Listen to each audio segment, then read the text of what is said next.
High বন্ধুরা, দেখো আজকে আমি কি কি রান্না করলাম। আজ শুক্রবার, আজকে কি কি রান্না করলাম দেখে নাও তোমরা। এই দেখো বাটটা চাপিয়ে দিয়েছি, আর এখানে হলো মুগ ডাল। মুগ ডালের মধ্যে অল্প চাল কুমড়া দিয়ে দেব।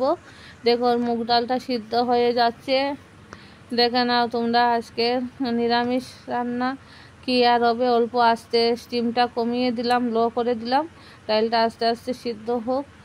আর আমি ওইদিকে অন্য কাজ করে নিচ্ছি। এখানে দেখো ডালের মধ্যে লঙ্কা, আদা কুচি আর তোমার হলুদের গুঁড়ো দিয়ে দিয়েছি।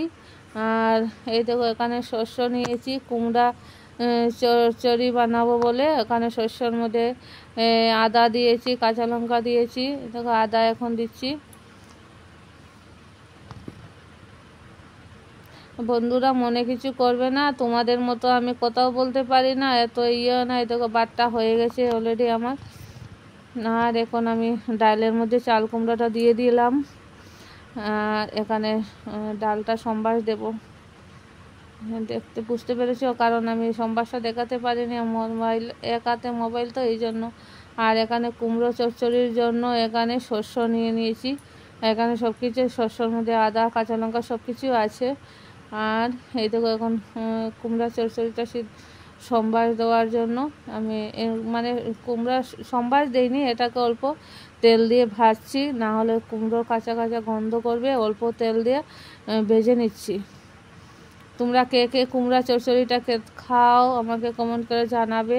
আমার বেশি ভালো লাগে না, কি করব, শুক্রবার দিন তো কাটাতে হবে যে কোনো একটা রান্না করে, বুঝতে পেরেছো। আর দেখো এখানে অল্প ভাজা ভাজা হয়েও যাচ্ছে। এখানে আমি আবার কড়া বসিয়ে দিয়েছি, ওটার মধ্যে কুমড়োটা সম্বাস দিয়ে দেব। তোমরা শস্য বাটা দিয়ে কে কে কুমড়া চচ্চড়ি খাও কমেন্ট করে জানাবে। আর এখন কুমড়া চচ্চড়িটা সম্বাস দেওয়ার জন্য দেখো এখানে আমি অল্প তেল দিয়েছি। আর যেহেতু আগে কুমড়া করার সময় তেল দিয়েছি, ওই জন্য এখানে একটু অল্প কম দিলাম। আর এই দেখো এখানে সর্ষ তেল দিয়েছি, পাঁচফোড়ন দিয়েছি আর শুকনো লঙ্কা দিয়ে দিয়েছি। আর এখানে এই দেখো মশলাগুলো এখন ছেড়ে দেব, মশলাগুলো অল্প কষিয়ে নেব। এখানে সবগুলো মশলা মানে পেস্ট করা আছে, যেহেতু এখানে শস্য, শুকনো লঙ্কা, আদা বাটা, শুকনো লঙ্কা বাটা, শুকনো লঙ্কার গুঁড়ো অল্প দিয়েছি, হলুদ দিয়েছি, বেশ সবগুলো অল্প দিয়েছি। আর এখানে দেখো এত ধোঁয়া উঠেছে না, দেখতে পাচ্ছ না। দেখো সব মশলাগুলো আমি এখন দিয়ে দিয়েছি। আর এখন আমি এগুলো মশলাকে পেস্ট মানে কষিয়ে নেব। দেখো কষিয়ে নিচ্ছি এগুলো। আমি তোমাদের মতো সুন্দর করে কথা বলতে পারি না, প্লিজ কিছু মনে করো না। আমি যেমন পারি তেমনই ভিডিও করি, যেহেতু আমার কেউ হেল্প করে না, আমি নিজেই ভিডিও করি।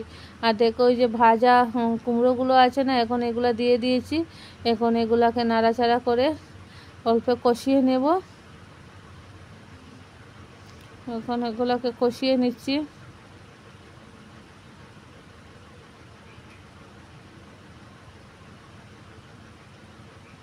দেখুন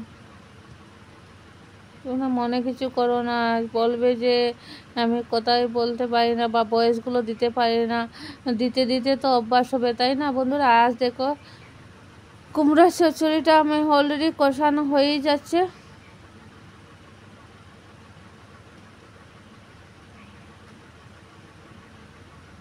আমার মেয়ে তো এগুলো একদমই পছন্দ করে না। এই দেখো আমি মানে ইয়েটা দিয়ে দিয়েছি, দেখাইনি, এখন টকবক টকবক করে উঠছে। এটাকে অনেকটা শুকিয়ে নেব, গায়ে মাখা করে নেব, বুঝতে পেরেছো। দেখো আর এখন এগুলো হয়ে গেছে, আমি নামিয়ে নিয়েছি। ভিডিওটা আর লম্বা করলাম এই পর্যন্ত। তোমাদের যদি ভালো লাগে লাইক করবে, শেয়ার করবে।